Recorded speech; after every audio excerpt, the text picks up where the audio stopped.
is, as was shown during the last war, we can do without all those raw materials, and at a pinch you do without them. You know, very little natural rubber, for instance, is used anymore. The petroleum the United States has, but if it didn't have it, they would immediately use nuclear power. Would make no difference whatever. The metals are, for the most part, except for some very fine metals, you know, some rare metals, are of no importance whatever, because more and more they use plastic devices that you know, do most of the stuff that most of the imported metals use, and the basic metals like iron, etc., the Americans happen to have. So this whole kind of domination of the external world really gets less and less important, although since it exists, we keep it going. But that's not what characterizes the peculiar character of modern domination.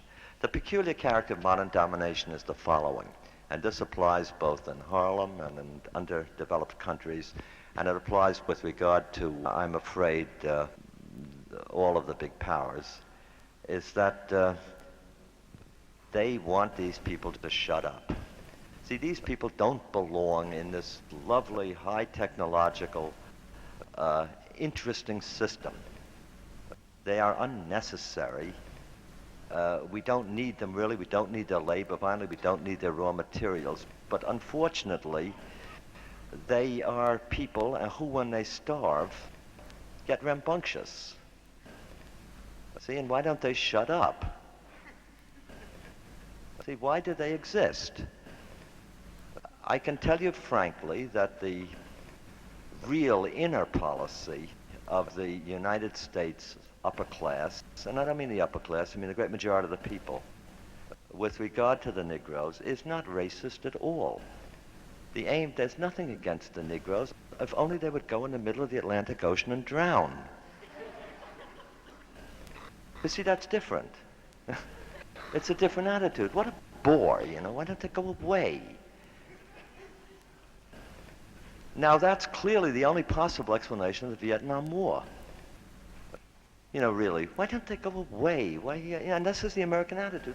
Forget it, you know, why, you know, you mean to tell me we sent 100,000 more troops and they still don't go away? You know, see? Now, my own feeling, and here I agree with the Chinese critics, is that the Americans and the Russians are beginning to take this very seriously, and are preparing a kind of Congress of Vienna, which was exactly the same thing. Why don't these revolutionaries, you know, back in Europe, they'd gone through Napoleon and all these troubles. You know, why can't we just have peace and quiet so that we can develop a bourgeois system? It's going fine. I mean, industrialism, you know, is booming and new inventions are pouring out.